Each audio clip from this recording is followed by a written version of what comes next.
देखो स्टूडेंट्स, अभी हमने डिसोल्यूशन चैप्टर की थ्योरी समझ ली, कॉन्सेप्ट समझ लिया। अभी क्वेश्चन करके देखते हैं। प्रैक्टिकल 29, ध्यान से देखेंगे बच्चों। ए एंड बी पार्टनर्स हैं, sharing profits and losses in the ratio of 3:2। 31 मार्च 26 को बैलेंस शीट मुझे गिवन है। ठीक है जी। बैलेंस शीट में देखिए, क्रेडिटर है, मिसिज ए का लोन है, बी का लोन, रिजर्व और कैपिटल। ये जो क्रेडिटर और मिसिज ए का लोन है, ये आउटसाइड लाइबिलिटीज हैं, ये रियलाइजेशन में पोस्ट होगा। लोन बाय बी, ये पार्टनर का लोन है, ये तो लोन अकाउंट में जाएगा। ठीक है। रिजर्व जो है ये डिस्ट्रीब्यूट हो जाएगा। कैपिटल कैपिटल अकाउंट में जाएंगी। Loan by B realisation account में पोस्ट नहीं होगा। ये सारी एसेट्स रियलाइजेशन के डेबिट साइड जाएंगी except cash and bank and P and L. Cash and bank assets है, ये बैंक बैलेंस है मेरा, ये बैंक अकाउंट के डेबिट में जाएगा। ये सारी एसेट्स रियलाइजेबल एसेट्स हैं, रियलाइजेशन के डेबिट में जाएंगी। पी एंड एल अकाउंट ये लॉस है, ये डिस्ट्रीब्यूट होगा हमेशा की तरह, हर चैप्टर की तरह। अब कौन सी एसेट्स कितने में सेल हुई, किस लाइबिलिटी को कितनी पेमेंट करी, ये नीचे एडजस्टमेंट में लिखा है, इसकी हम बात करेंगे। पहले इतना काम करते हैं। देखिए, ये मैंने फॉर्मेट बना लिया, एसेट्स भी मैंने लिख ली थी कुछ। स्टॉक, ये जो एसेट्स हैं एज इट इज हम रियलाइजेशन के डेबिट में पोस्ट करेंगे except cash and bank. Stock, debtor, furniture, plant, investment, ये मैंने डेबिट में लिखी। क्रेडिट साइड में लिखते हैं जी हम, बाय क्रेडिटर, जो हमारी आउटसाइड लाइबिलिटीज थी। क्रेडिटर हमने लिखा जी 38,000 बाय मिसिज ए लोन। मिसिज ए का लोन आ गया जी हमारे पास 10,000। लोन बाय भी यहाँ आएगा नहीं। ठीक है। ये हमने एसेट्स और लाइबिलिटीज को ट्रांसफर करा। आगे अब हम काम करते हैं। देखिए, नीचे एडजस्टमेंट में पढ़ते हैं। ए इन्वेस्टमेंट ले गया 8,000 में, और he also agree to settle loan by Mrs A. Investment देखिए 10,000 की थी, ए लेके चला गया 8,000 में लेके जा रहा है। तो हमने देखा था एसेट्स आपने रियलाइजेशन के डेबिट में लिख दी। अब एसेट्स का कुछ भी होगा तो रियलाइजेशन के क्रेडिट साइड में होगा। यहाँ हमने लिखा जी 8,000, ब्रैकेट में लिख देंगे इन्वेस्टमेंट ए के नाम से। ए मिसिज ए का लोन भी सेटल कर रहा है, क्योंकि ए सेटल कर रहा है तो ए के नाम से आएगा to as capital account, bracket में मिसिज ए का लोन। सेकेंड पॉइंट में देखते हैं जी, other assets realised as stock, debtor, furniture, plant. Realised as मतलब बेच दी हमने, सेल कर दी। इनको सेल करके इतना पैसा हमें मिला। जब आप एसेट्स को सेल करेंगे, सेल करके पैसा मिलेगा रियलाइज होके, तो याद रखना मैंने बताया था ये बैंक के नाम से लिखना है हमें। बाय, जो कॉमन मिस्टेक है बच्चे, बाय स्टॉक बाय डेटर लिख देते हैं, वो गलत हो जाएगा। स्टॉक हमने लिखा जी 5,000, डेटर 18,500, फर्नीचर 4,500, प्लांट 25,000। ये हमारे चारों एसेट सेल हो गए। इंपॉर्टेंट चीज़ बार बार बता रहा हूँ, अगर आप बाय स्टॉक बाय बिल्डिंग ये सब लिखेंगे तो गलत होगा। हमने इन एसेट्स को लिख दिया जी इनकी प्राइस पे। ये एसेट्स को सेल करके हमारे पास एक सेकेंड, टोटल गलत कर दिया मैंने। 5,000, 18,500 है, 45 एंड 25,000, 53,000 रुपीज़ इन एसेट्स को सेल करके टोटल हमें रियलाइज हुआ। अब नीचे कहते हैं जी एक्सपेंसेस ऑफ रियलाइजेशन इतने, creditors agree to accept 37,000 in full settlement. Creditor 38,000 के थे, फुल सेटलमेंट में 37,000 ले गए, और रियलाइजेशन की एक्सपेंसेस इतने हैं। अब हमारी पॉकेट से जब भी पैसा जाएगा हम रियलाइजेशन की पेमेंट करेंगे, ऐसा कुछ भी होगा तो वो डेबिट साइड आएगा। टू बैंक अकाउंट एक्सपेंसेस इतने थे, और क्रेडिटर को हमने दे दिए 37,000 in full settlement. Full settlement का मतलब हो गया बच्चे, क्रेडिटर 38 के थे, 37 दे दिया, रिमेनिंग अमाउंट पे नहीं करना।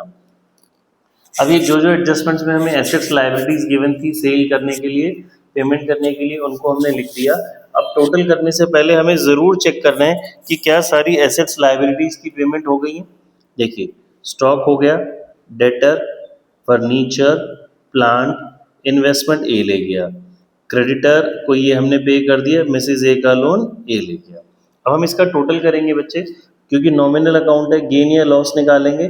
डिफरेंस डेबिट में बचेगा तो गेन आ जाएगा, क्रेडिट में बचेगा तो लॉस आ जाएगा। ये हमारे पास लॉस आ रहा है 6,600 रुपीज़ का। ये जो लॉस है हमेशा की तरह पार्टनर्स में डिस्ट्रीब्यूट हो जाएगा। इस चैप्टर में old partner, new partner, sacrificing ऐसा कुछ नहीं है, बिकॉज बिजनेस शट डाउन हो रहा है। जो पार्टनर्स पुराने थे बस वही पार्टनर्स हैं, तो ओल्ड पार्टनर्स में ही सारा काम होने वाला है। 6,600 को रेशो 3:2 है, उसमें हम कर देंगे तो ये मेरे पास आ जाएगा जी 3960 और इसका 2640। रियलाइजेशन अकाउंट देखिए कंप्लीट हो गया। उसके बाद हमें बी का लोन अकाउंट बनाना है, पार्टनर बी का लोन। हमने क्या देखा था जी, पहले हम आउटसाइड लायबिलिटीज़ की पेमेंट करते हैं, फिर पार्टनर के लोन पे आते हैं। तो हमने यहाँ पे लोन अकाउंट बनाया सेकंड नंबर पे, बाय बैलेंस। पार्टनर का लोन था 10,000, इसको हम पे कर देंगे टू बैंक अकाउंट 10,000, ख़त्म जी, बस और कुछ नहीं करना। इसमें और आगे वैरायटीज आएंगी कि हमने कम दिए तो वो एसेट्स ले गया, तो वो सब करेंगे नॉर्मली। बट अगर क्वेश्चन साइलेंट होता है तो पार्टनर के लोन अकाउंट का ये इतना से ही बनता है, इसको आप पे कर देते हैं। फिर पार्टनर्स कैपिटल अकाउंट पे आएंगे। सबसे पहले हम कैपिटल अकाउंट वो बनाएंगे जी अपना, जितना हम हमेशा से करते ही करते थे। सबसे पहले कैपिटल का बैलेंस लिख दो 10,000, 8,000। फिर देखिए रिजर्व पड़ा है बैलेंस शीट में, ये रिजर्व डिस्ट्रीब्यूट हो जाएगा मेरा ओल्ड पार्टनर्स ओल्ड रेशो। 5,000 का रिजर्व था, तो 3:2 में ये रिजर्व मेरा डिस्ट्रीब्यूट हो गया। एसेट साइड P&L पड़ा था, लॉस है 3:2 में आएगा, तो 45 और 3,000। ठीक है जी। इसके बाद कुछ नहीं करना, बहुत सिंपल क्वेश्चन है, आपने सिर्फ क्रॉस पोस्टिंग करनी है। देखिए डेबिट साइड में चेक करो, रियलाइजेशन की किसी पार्टनर का नाम यूज हो रहा है, ये रहा, ये डेबिट साइड है। रियलाइजेशन के डेबिट में है तो पार्टनर के क्रेडिट साइड में आ जाएगा रियलाइजेशन के नाम से। क्रेडिट साइड में चेक कीजिए, कहीं पार्टनर का नाम है, ये रहा, ये इन्वेस्टमेंट लेके जा रहा था, ये इसके डेबिट में है तो पार्टनर के कहाँ शिफ्ट हो जाएगा, कैपिटल अकाउंट में, क्रेडिट साइड में। फिर ये रहा हमारे पास पार्टनर का नाम। ये जो बेसिकली क्रॉस पोस्टिंग करनी है, डेबिट वाला क्रेडिट में आ जाएगा, क्रेडिट वाला डेबिट में आ जाएगा। देखिए लिखते हैं इसको हम, पार्टनर ने ए ने एसेट्स को टेक ओवर करा था, लाइबिलिटीज़ को टेक ओवर करा था, वो सारी एंट्रीज यहाँ क्रॉस पोस्ट करनी है। वो मिसेज ए का लोन की एंट्री ये आ गई। फिर ए ने इन्वेस्टमेंट लेके गया था, तो टू रियलाइजेशन ए इन्वेस्टमेंट ले गया था 8,000 में। फिर हमारे पास रियलाइजेशन का लॉस था 39602640। ठीक है बच्चे, ये सारा काम हो गया। अब हम इसे टोटल करेंगे। अब देखो जब आप एडमिशन चैप्टर पढ़ते थे तो हम बैलेंस बीडी लिख देते थे, रिटायरमेंट में जो रिटायरिंग पार्टनर होता था लोन डालते थे, डेथ में एग्जीक्यूटर के नाम में ट्रांसफर करते थे। डिसोल्यूशन चैप्टर में हम डिफरेंस लिखेंगे बच्चे टू बैंक और बाय बैंक। पैसा बच गया तो पार्टनर घर ले गया, कम पड़ गया तो अपने घर से पैसा ले आया। ठीक है, इसमें टू बैंक और बाय बैंक डिफरेंस लिखना है।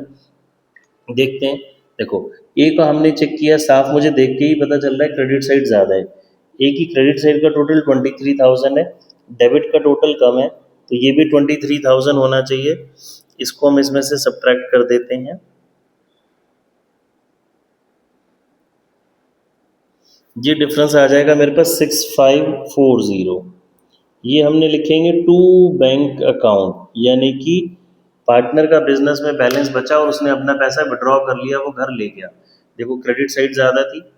बी को चेक करते हैं, बी का टोटल मेरा क्रेडिट साइड का ज़्यादा है 10,000, इधर का भी 10,000 होना चाहिए। 10,000 में से मैंने ये माइनस किया जी, 10,000 में से 3,000 एंड 2640 प्लस करा और इसमें से इसको सब्ट्रैक्ट कर दिया, तो ये भी डिफरेंस यही आ रहा है 4360। मतलब बी भी अपना पैसा घर ले गया बचा हुआ। अच्छा ऐसा भी हो सकता है एक का बैलेंस डेबिट आ रहा हो, एक का क्रेडिट आ रहा हो। डन। लास्ट में बच्चे बैंक अकाउंट बनाना है। बैंक अकाउंट हमेशा की तरह हमारा मैच करेगा, हमेशा की तरह बोल गया बैलेंस शीट की तरह मैच करेगा। सबसे पहले बैंक का ओपनिंग बैलेंस लिखिए। देखिए कैश एट बैंक में यहाँ पे मुझे 11,500 गिवन है। अब कुछ नहीं करना, आपने जस्ट क्रॉस पोस्टिंग करनी है जहाँ जहाँ बैंक है। देखिए ये रियलाइजेशन के डेबिट में मैंने बैंक के नाम से लिखा था, ये डेबिट साइड है तो बैंक के क्रेडिट में चला जाएगा रियलाइजेशन के नाम से। ये यहाँ पे मेरे पास क्रेडिट साइड में बैलेंस था बाय बैंक के नाम से, यानी कि एसेट्स बेच के इतना पैसा आया, तो ये बैंक अकाउंट के डेबिट में चला जाएगा रियलाइजेशन के नाम से। आप लॉजिकली भी समझें, बैंक बैलेंस डेबिट में इंक्रीज होता है, जब एसेट्स को बेचेंगे तो मेरा बैंक बैलेंस इंक्रीज होगा ना, तो वो डेबिट ही आएगा। फिर ये देखो लोन अकाउंट था, ये डेबिट में था, बैंक के क्रेडिट में पोस्ट हो जाएगा। ये कैपिटल के बैलेंसेस बैंक के नाम से थे, ये भी क्रेडिट में पोस्ट हो जाएंगे। ठीक है, करने शुरू करते हैं। सबसे पहले देखिए रियलाइजेशन में हमने लायबिलिटीज को पेमेंट किया था, तो रियलाइजेशन के नाम से आ गया जी। फिर रियलाइजेशन के क्रेडिट साइड में आपने एसेट्स को सेल करा था, वो पैसा आया था आपके पास। फिर लोन अकाउंट था हमारे पास बाय बीज लोन अकाउंट, कैपिटल के बैलेंसेस थे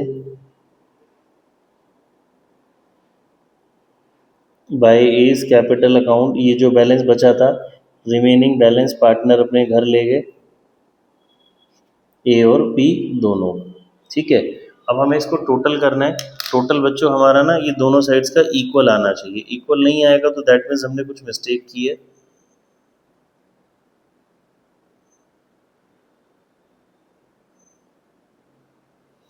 दोनों साइड का टोटल हमारा आ रहा है 59,500। नहीं, कुछ मिस कर गए हम, ये बैलेंसेस लिखे हैं, लोन लिखा, 38,600 लिखा, 53 लिखा। एक सेकेंड, कुछ क्या भूल गए। हाँ जी, देखो हमारा बैलेंस इसलिए नहीं मैच हो रहा था, मिस्टेक मिल गई। ये जो बी का लोन है ना 15,000 है, तो मैंने बाय मिस्टेक 10 लिख दिया था। तो 15,000 ही रियल यहाँ पे आएगा हमारा लोन अकाउंट में, और 15,000 पे होगा। तो ये हमारा दोनों साइड्स का बैलेंस मैच कर रहा है, दैट इज 64,500। ठीक है, आई होप बच्चों समझ आया होगा।